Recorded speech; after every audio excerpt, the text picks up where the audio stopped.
Hammers up, everyone. Towelliee here. Time for a little WildStar tank talk. I think it's that time that I make a video about this kind of stuff. So here's my warrior, Dominion Cassian Towelliee. And I'm running a tank build right now, and tanking is... I've been having a lot of fun tanking in this game. A lot of people are like, oh, it's only like 8 or 9 abilities, it sucks. I'm like, F that, dude, okay? Like, I'm tired of hitting 50 keybinds over to get all of my stuff done as a tank. But, so basically you get all your abilities from your action set builder. You have your assault tree, your support abilities, excuse me, not tree, assault, support, utility, path. Then you have your amps, which are kind of like, that's kind of like your talent tree, but with a bunch of passives and abilities. You unlock certain amps. Amps are these abilities right here, like bolstering strike and kinetic buffer, and amps are basically passives that help you with either your damage or your mitigation, or it could be a ton of stuff that they can help you with. But let me just go over the basic stuff for the tanking. So you have your tank stance, which on the lower right hand corner you can see is called Juggernaut. So basically Juggernaut is on a 1-minute cooldown. It increases all resistances by 5%, increases max shields by 2683, and increases threat generation by 200%. But it also activates the trigger bulwark. So bulwark is what it triggers when you hit it. So the default is what I just read. So when you trigger this ability, you have bulwark for 10 seconds. Prevents kinetic energy decay. It basically means that whatever kinetic energy you have will not go down, because there's a decay. Kinetic energy is like rage, if you want to compare it to WoW, for warriors. So when you hit this and you have 100, or as you see here, 1,000, this is where my kinetic energy is on this UI. Oh, there you go. You'll see that when you hit this ability, it doesn't decay at all. Actually, let's see. Does it actually fill it up first? Yeah, there's nothing to decay to begin with. So yeah. So it also reduces damage taken by 50%, increases threat generation by 100%, and reduces damage dealt by 25%. So you're doing like no damage when you hit that. So some people like to think that when you activate that, it's good to hit that and then pull mobs, because you'll generate a lot of threat. I have a habit of like popping that before I pull a bunch of mobs, but then I do no damage. So even though my threat generation is high, my DPS kind of just pulls off of me. Anyway, so the build that I'm running is kind of like a basic build for tanking. We have menacing strike. That's what's going to build my kinetic energy or my rage. So it deals whatever amount of damage to 5 foes and builds 300 kinetic energy. It generates 130% threat. So you start off building that. Once you hit 1,000 kinetic energy, then you're going to have Jolt. So Jolt does more damage the more kinetic energy you have. So that's why it's very important as a warrior to keep your menacing strike going and keep your kinetic energy at 1,000, because when you jolt, you want to do that really high damage for having the 750 plus kinetic energy. And it has 3 ability charges, so you hit it once. I can't even use it right now. I wish I had a test dummy in this place so I could show you. And generates 130% threat. Then there's Plasma Wall. This is a little suspect. I'm not really sure if I like this ability. It's such a pain in the ass to activate for some reason for me. I don't know why. But it deals very minimal damage, 500 tech damage, to 5 foes every 0.5 seconds, gains a defense while casting. So when you cast it, you gain defense. Defense reduces damage taken by 30%. So if you really know that a boss is going to hit you really hard, you could pop your innate ability, you know, activate your bulwark plus your plasma. I'm not sure if they stack. It might just be like, you know, 30% of what you already have damage. You know how in WoW when you pop like Guardian, then you pop Ardent, it's not really the full amount of damage reduction.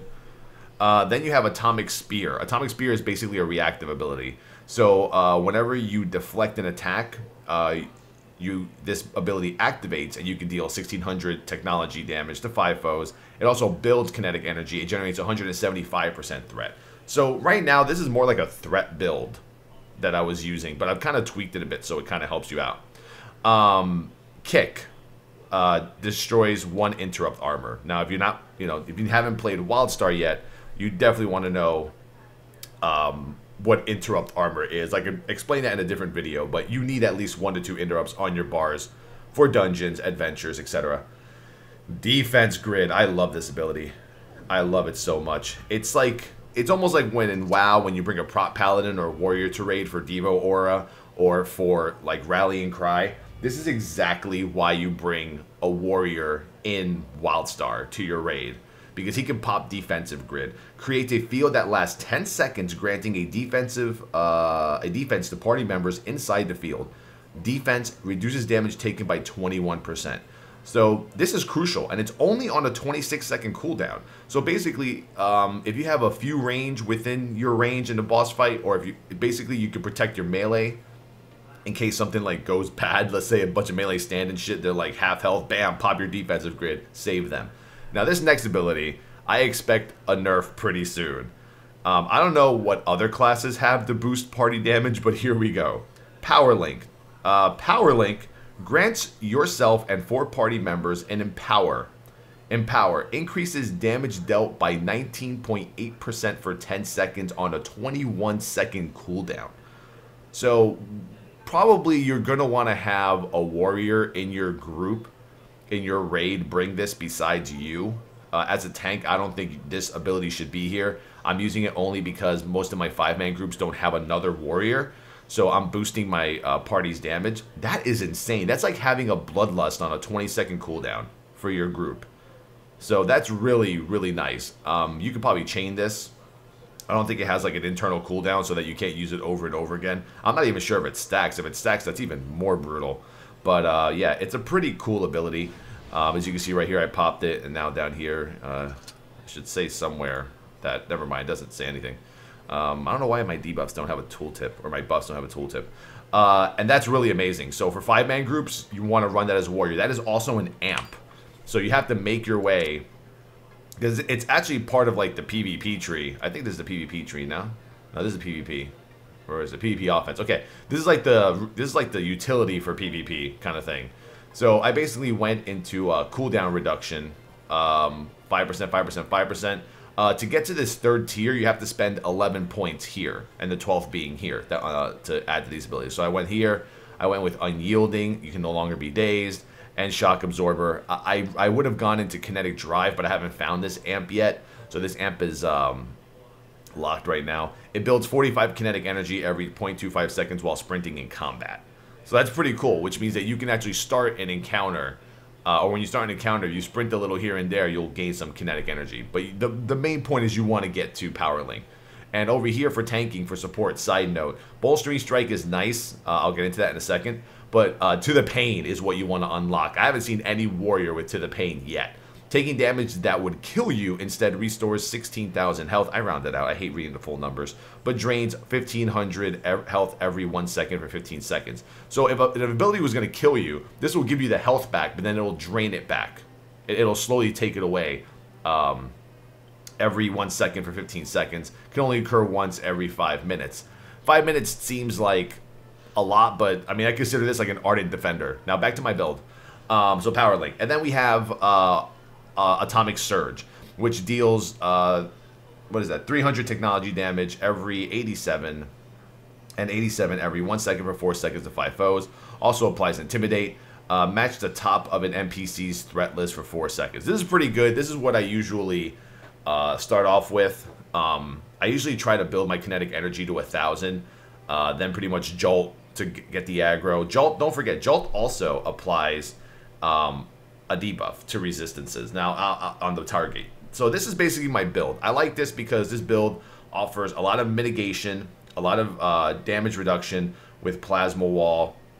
The Atomic Spear threat is really nice. Now, where you see the extra passives that come with your abilities, let's go to the ability action set builder. Now, trust me, there's hundreds of builds you can make as a warrior. Warriors have mitigation builds, threat builds. I'm in the early stages right now. Will this be my rating build? Probably not. But this is like what I would use to start once I hit 50. So I think I might name this video WildStar Warrior build once you hit 50. I kind of like it. So here we go. So support tree is basically where all your main abilities are going to be. So when you start putting points into your abilities, you start hitting the tier 4 and tier 8 major upgrades. So for Menacing Strike, the tier 4 major upgrade, which is unlocked at 25, is a 50% chance to grant efficiency for 5 seconds. Efficiency reduces kinetic energy decay by 3.4% for 5 seconds. Stacks 3 times. Once again, you don't want your kinetic energy to go away. You want to keep it up so, you know, the decay is, you know, not having that decay there is great. Then you put points, points, points. As you can see, once you put points, it usually does more damage until you get to the tier. So the final tier is tier 8, which is really good. Check this out. So for Menacing Strike, you have a 30% chance to restore 1,000 health. So you're constantly healing yourself, and you're constantly gaining back your HP while you're tanking. So for Jolt, the tier 4 for Jolt is Expose, which reduces technology resistance by 12.7% for 10 seconds, which is pretty nice. That's on the target you're facing. So you're exposing the target's, you know, technology resist, or it reduces their technology resistance. So, or you get, you know what I'm saying? It's like you're putting like a goddamn demo shout or something on the target. I don't know how to explain it, but you know what I'm saying. What was the tier 8 anyway? Landing a hit on a foe exposed by Jolt grants a 25% chance to reduce the cooldown of stance Juggernaut by 7.5 seconds. That's not that bad. So basically, you have a 25% chance to reduce the cooldown of your innate ability by 7.5 seconds. Now, I'm not sure if that stacks. Like, if the seconds keep going down and down and down, I might have to look into that, because that would be pretty OP to be able to hit your innate ability like a lot. I probably did this point thing wrong somewhere, but anyway. So Atomic Spear, additional deflect increases damage dealt by 106 stacks 5 times. That's semi-useful. Like I said, I'm kind of tweaking my build, but I'm kind of giving people an idea of what, you know, what you get for the tier 4 and tier 5 upgrades.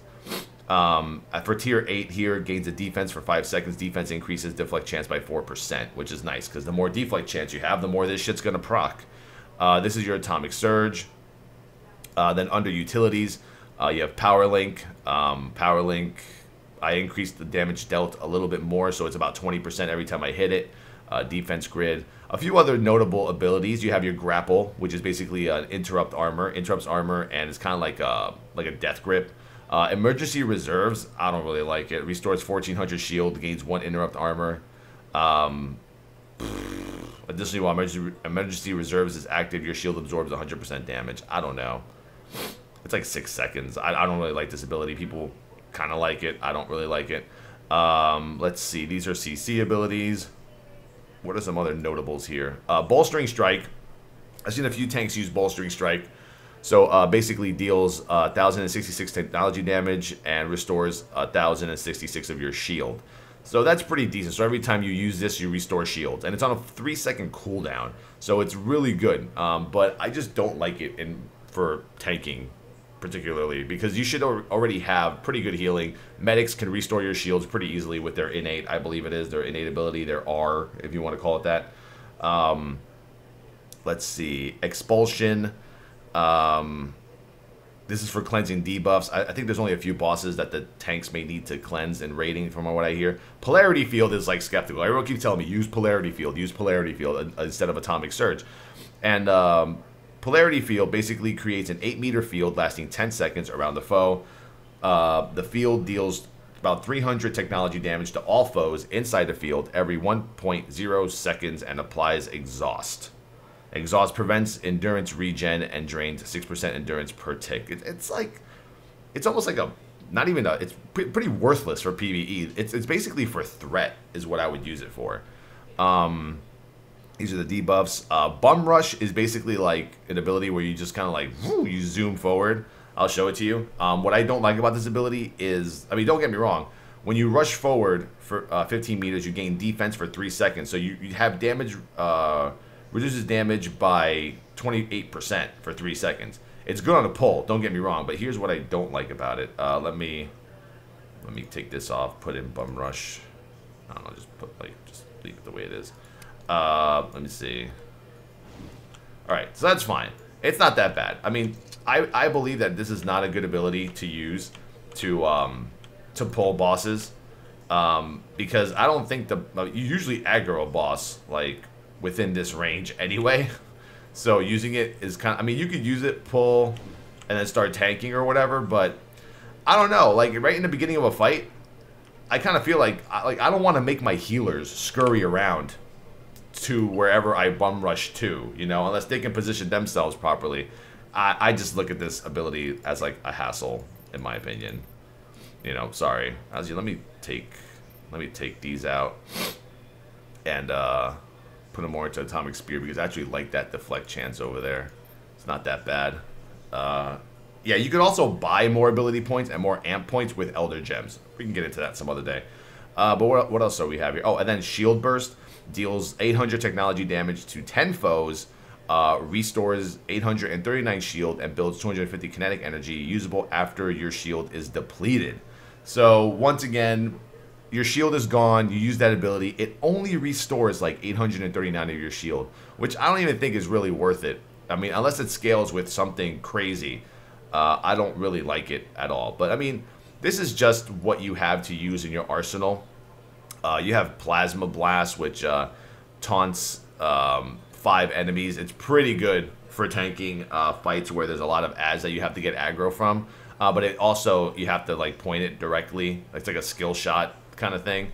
So, I mean, I hope this video helps with just maybe just like the basics of just a basic build at 50. If you guys want or have any suggestions, you can post them in my notes below, in my comments, and let me know what you guys think. But right now, this is basically the build that I like to use. You have your basic like AoE taunt, you have your power boost to your group to give everyone 20% more damage on a 20-second cooldown. You have your 21% damage reduction field in case shit gets crazy. You have your 1 interrupt armor. If you have a warrior in raid who has power link, get rid of power link, put grapple in there so you have 2 interrupt armor to help your group better. You have your kinetic builder. You have your threat. You have your plasma blast for damage reduction taken by 30%. And then you have your atomic surge, which is every time you deflect an attack, you have a chance to proc, or it does proc it, and then you hit it, then you gain more threat. So this is basically what I have right here. And then I have my gadget. Gadget is actually part of your gear. You can put a gadget in here. Where's my gadget? There it is. And my gadget is basically a 5,230 absorb on a 1-minute cooldown, which is pretty awesome. I like to use it. Whee! Just like that. Alright, anyway, hope you guys enjoyed the video. Everyone have a great time on Nexus. I'm having a wonderful time, me and my guild. Right now, we're currently not recruiting at the moment, but we may be recruiting pretty soon. If you are a player with WildStar, like beta rating experience, by all means, shoot us an app. I'll put the link below. Also, I'll put some other links below in case people want to purchase the game, all that cool sellout stuff. So, see you guys later. Double chest pound. Towelliee out. Where's my little wave? Let me wave. Wave. Bye. How about my dance too? My dance too. Here we go. Oh shit. Oh, I'm the life of the party. Look at that. What's up? Look at that moves. What's up? Drew. Okay, gotta go. Bye.